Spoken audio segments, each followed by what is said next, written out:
tragic return to the debate on gun control, as what should have been the celebration of America instead illustrated what many see as one of the country's major flaws. As paraders marched through Highland Park, Illinois, for their annual July the 4th morning celebrations, Robert Crimo III opened fire, killing at least 6 people and injuring over 30. By defining a mass shooting as a spree in a short period of time in which at least 4 people were killed or injured, this mass shooting was the 353rd in the US this year, the second most deadly after Uvalde, Texas, and one of 7 on the 4th of July. Last month, US Congress passed its first gun control bill in over 30 years, thanks to the support of a handful of Republicans. These allow tougher background checks for gun purchases, funding for mental health programs, and blocking sales to domestic abuse perpetrators. But is it enough? Why is the US the only Western country which sees events like this happening on an almost daily basis? Will any gun control reforms ever actually work? How can we stop the mass shooting epidemic plaguing the United States?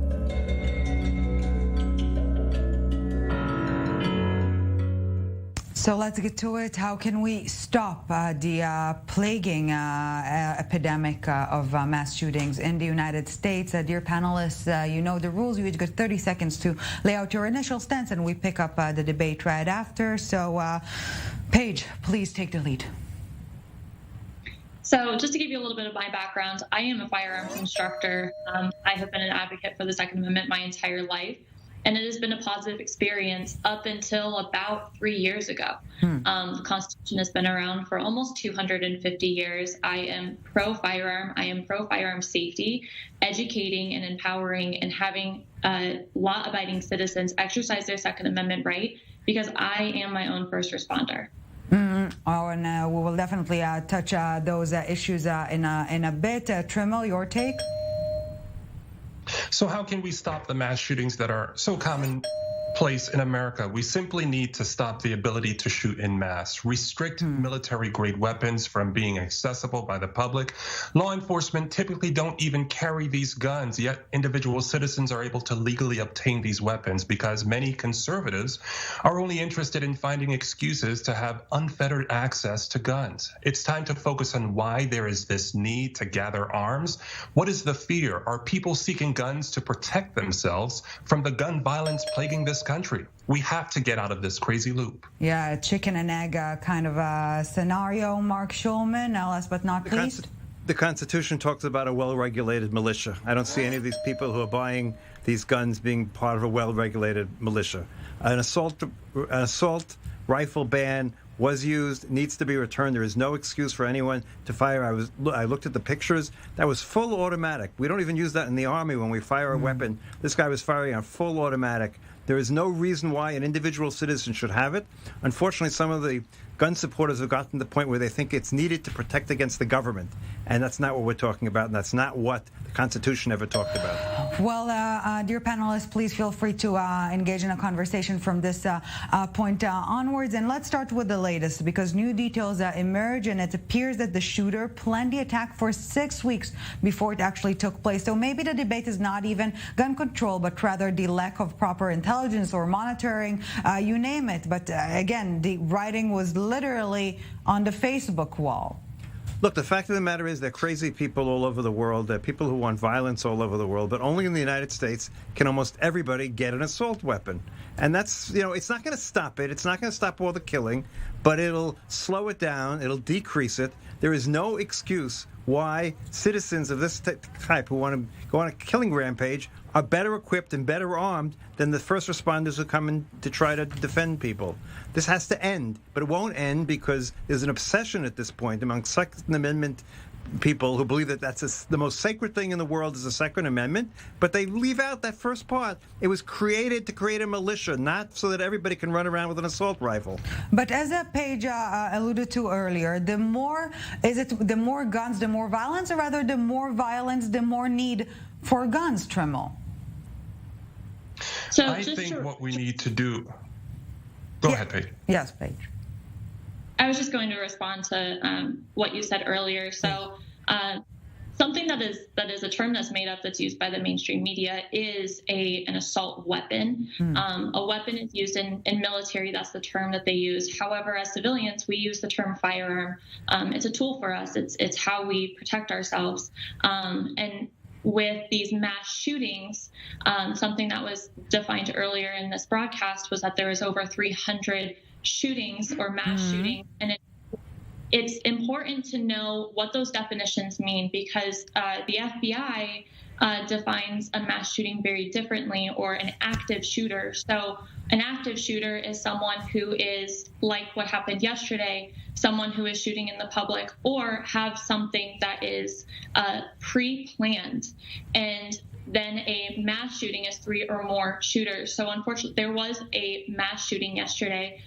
But then there was also another shooting that happened in Philadelphia that involved 2 officers, one being wounded. What is difficult for me to understand is why the mainstream media, or media around the world, presses these terms in order to invoke fear. And another thing is, it's not a matter of fear. It's a fact. I mean, if you please explain to me. Defend yourself. If I want to defend myself, give me a pistol. It'll be enough. Maximum a shotgun. There is no reason why I need a automatic or semi-automatic rifle in order to protect myself. No one needs that in their home. No one needs that to protect themselves. I agree. People could have a pistol. People could have a shotgun. But why in the world does someone need an automatic or semi-automatic rifle to defend their home? I've never seen an attack on someone's home where they're going to need a semi-automatic rifle to defend themselves. And believe me, if they do need it, it'll be too late. Because if they need a semi-automatic rifle, it means 20 people have come to assault their house, and one person in a semi-automatic rifle is going to do nothing. So the reality is, it's all smokescreen. Is an excuse why you have to have a gun.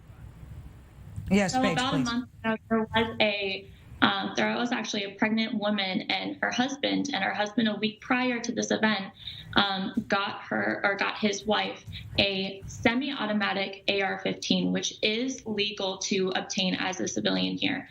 An automatic rifle, that's also a term that's used quite frequently, is a full auto, meaning that you pull the trigger and it automatically fires. We cannot obtain that as civilians, but that's also a term that gets construed in the media. So for this example, he purchased a firearm for her, and there was a home intruder a week after, because they had been involved in multiple break-ins. So he bought her this AR-15. He was actually getting assaulted. She was hiding in the bedroom, and then there were multiple assailants. She used the AR-15.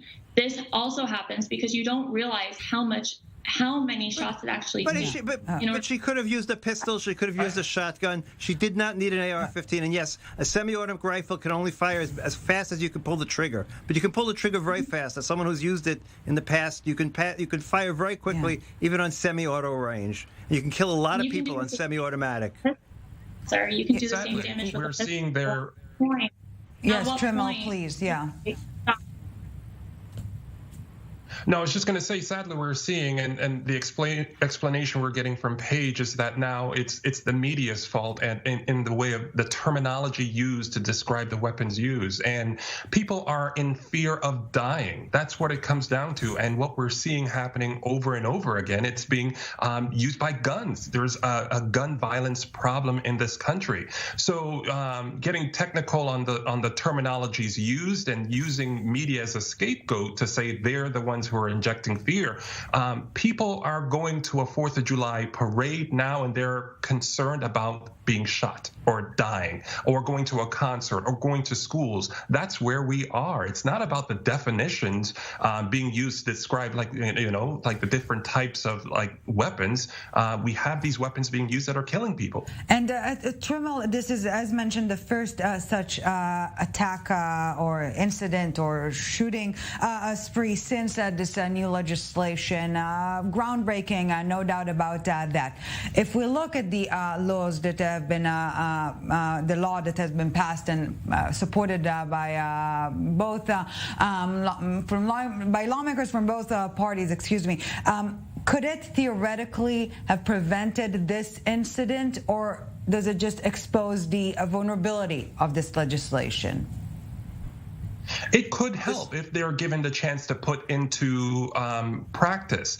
What we're seeing, that just passed legislation, there's not enough time for us to see this through. There's an ongoing campaign to make these laws not work. And they're the most basic, simple steps being put forward. Nothing drastic to really deal with the issue that's currently plaguing this country. So look, the legislation was so minor or incremental because the idea was to try to get 10 Republicans who wouldn't be afraid of the gun lobby to vote in favor of it. So it almost didn't restrict guns at all. The whole law was all around things surrounding guns, but didn't touch the guns themselves because everyone is afraid of the Republican base who's obsessed with guns at this point, which makes, I don't get it, frankly, to be quite honest with you. It makes no sense, but it's become the American mantra. We must have a gun to protect ourselves, and we must have an assault rifle or a semi-assault rifle to do that, an AR-15. We can't just have a pistol at home. We can't just have a shotgun. We have to have this killing machine at our house because we must protect ourselves. And like I've spoken to some Republican friends who said, to protect against the government. That's why we need to have AR-15s, because someday the government will come and we have to be prepared for them. And I know a lot of people who have this obsession at this point. Paige, do you see the Republican support of this legislation as some sort, to an extent, admitting they were wrong blocking it until this point in time? No, and I actually have a question for both of you, considering I think I'm the only one in this broadcast that is pro-firearm and pro-protecting my own self.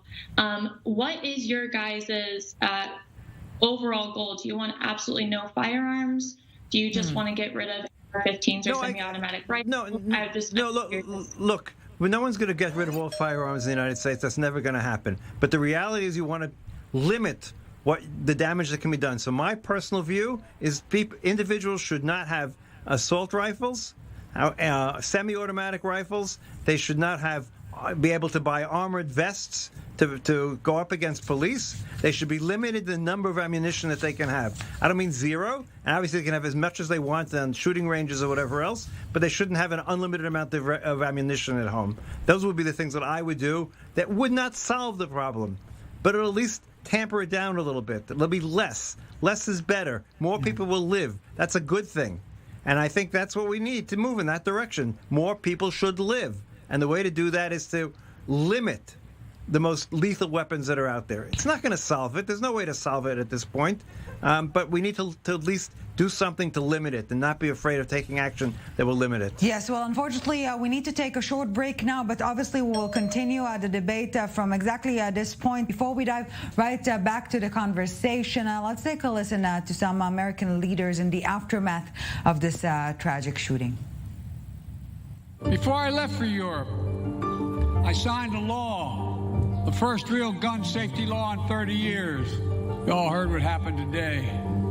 But each day, we're reminded there's nothing guaranteed about our democracy. Nothing guaranteed about our way of life. I'm furious. I'm furious that yet more innocent lives were taken by gun violence. I'm furious that their loved ones are forever broken by what took place today. I'm furious that children and their families have been traumatized. I'm furious that this is happening in communities all across Illinois and America. I'm furious because it does not have to be this way. And yet we as a nation, well, we continue to allow this to happen.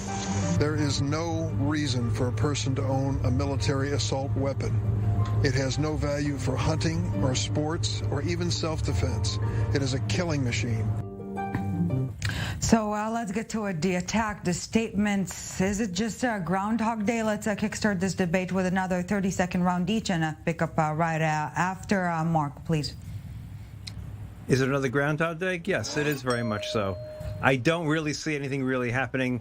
The politics are such that certainly the politics in the Senate, unless the Democrats come back with a wide victory, which is not expected this year, I don't see anything really changing. The obsession with guns is not going to allow anything serious to take place.